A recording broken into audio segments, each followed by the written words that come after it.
And the second half was just absolute magic. Mikal Bridges could not miss. But OG also, give him a lot of credit. He just attacked the basket all night. He gets an N1 right there. We got Josh Hart out in transition, picks it up, finds Mikal, the trailing three. I mean, Mikal literally was, 7 of 8 to start this game. That cuts it to 6. And here come the stops. Before the Knicks were trading buckets, Hart just slashing the basket, finishing through contact. Hart honestly didn't think he'd play. I mean, last night he was struggling to even walk, Clyde said after the game, but he went out there and had a big-time performance. Shamit just kind of brings it around. Hart to Shamit, top of the key three. And just like that, it's a one-point game. It looked like this was going to get away from the Knicks several times, but they kept fighting.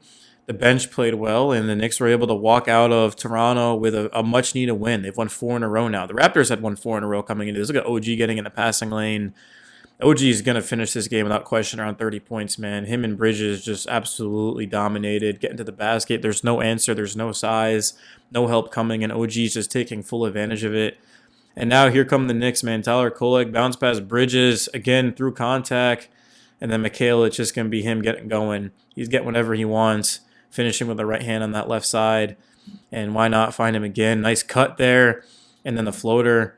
I didn't get Cat's pass in this. We'll break it down tomorrow. But, man, Cat had one of the craziest passes of the year. This was pretty much easily the Knicks' best second half performance of the year, and definitely one of the biggest wins. I mean, the Cavs win was awesome on Christmas. The Knicks have had some big wins, but like this is just, I did not think the Knicks were going to win tonight, and they proved me wrong. I called out Mikal Bridges earlier as well, and he made me look like an idiot. I said he has not lived up to what the Knicks gave up to get him. But yeah, this was easily his best game of the year. Shout out Mikal. All right, guys, honestly, not the worst first half. The Knicks showed fight, and they're only down 4. Josh Hart, that good footwork. He did an amazing job of just getting in the basket, keeping the Knicks in. As you can see, they're down 9. It could get away from them, but Hart just attacks, gets downhill, should have been and 1. But the Knicks were trading baskets, and you can't exactly do that. You got to put together stops. This is a prime example of just poor defense. They lose the cutter, and Scotty just throws it down. I mean, that's not championship-level defense. There's no one in the paint. Huckporty, of course, was on ball, and, man, that's just horrible defense. But thankfully, the Knicks come right back down, and they score. Good move by Brunson. He just completely had RJ Barrett lost. Man, give that guy a map. And then IQ to Hart, pass to OG, and he knocks this one down. This is a big-time shot. You want to finish out the half strong, especially when you're on the road in a back-to-back. That cuts it to 4, and that would ultimately be the first half. Karl-Anthony Towns struggled, man. He didn't score till like the 8-minute mark in the second quarter. That's just not going to get it done. But OG cutting, he did an amazing job early on, and the Cat gets on the board right here, lays it up and in. Landry Shamet is going to make his way to that right corner, as you guys can see right here. 10-point game, that cuts it to 7. See, the Knicks never actually went over double digits, and that's when things can really get away from you, especially against a team that can run and gun like the Raptors. Brunson, tough finish, and I was going to say that's absolutely a foul. So the Knicks are just attacking the paint. They're not shooting the ball well, and oh my goodness. Jeez, man, 15 of 16 from the free throw line. Like, how are you supposed to win a game giving up that much from the line, and the Raptors aren't missing? But the Knicks, they kept in the game. Tyler Kolek just checks in, and he's going to get an assist right here. Actually, that was not the play, but he did get an assist actually when he checked in. That's another one right there. And then Mikal Bridges 101. See, this is the problem that the Knicks had last night against the Kings, as they let DeRozan go 101. That's not a wise idea. I know Mikal's not the mid-range shooter. Actually, well, yeah, I mean, DeRozan's better, but Mikal's actually a really good mid-range shooter. But this is just bad defense, man. You can't let Mikal get this far down in the post and then turn around and knock it down. That's a layup for Mikal. And then he's just going to turn, get to the basket, go reverse with the left hand, and that's ultimately going to be the first half. The Knicks are without Mitchell Robinson and Deuce McBride, so I didn't expect much from them on a back-to-back. But the fact that they are competing and they're only down 4 actually makes me feel better than I did coming into the game. I wouldn't have been surprised in the slightest if the Knicks had just gotten blown off the floor in this game. But despite being down numerous times, 7, 9, 10 points, they kept having an answer. I think ultimately what the second half is going to come down to is literally just defense and three-point shooting. I think the Knicks can put together stops, but they've got to knock down their threes because they're attacking the basket right now and it's working. But, man, they've got to hit those jump shots because the Raptors are going to start to double these Knicks star players.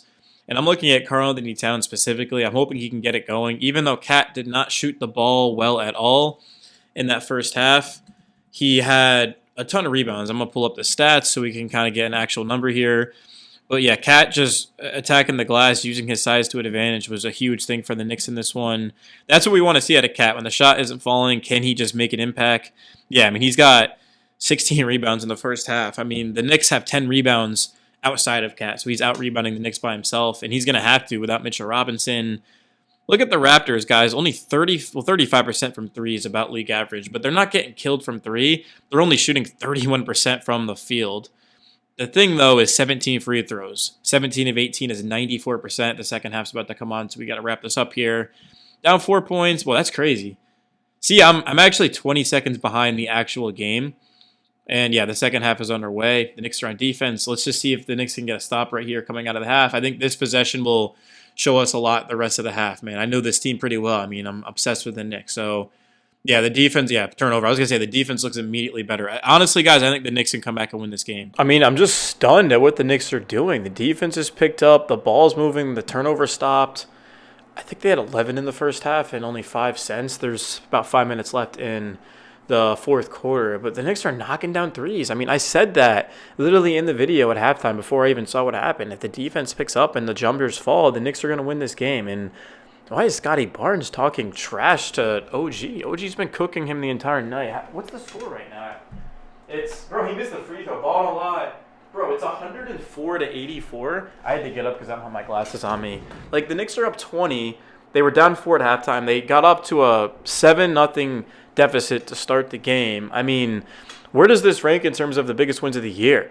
Like, this could completely change the next season as Cat is able to get to the free throw line here. He's got to finish through contact on that one. There's no big out there.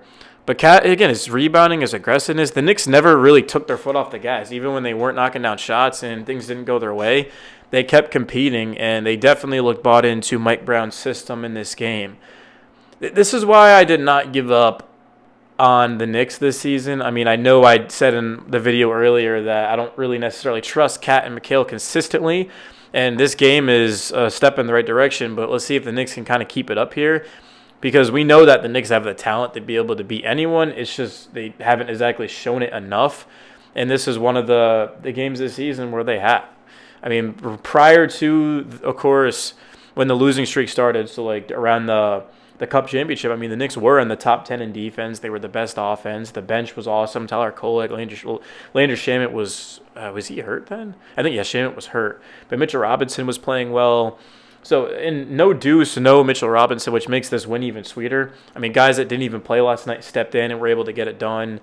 And the Raptors are starting to get some dunks at the rim here, but it's just way too late for them to be able to come back. But yeah, outside of that, it's kind of all I got, man. I am going to go back and rewatch the game tomorrow and get out another video. It's been a long day, man. I've been putting in that work. So yeah, guys, thank you so much. As always, Knicks Film Room, and look at that ball movement, but the Knicks do turn it over. All right, guys, go win, though. 4 minutes, up 20 or up to 18. Yeah, we're chilling, man.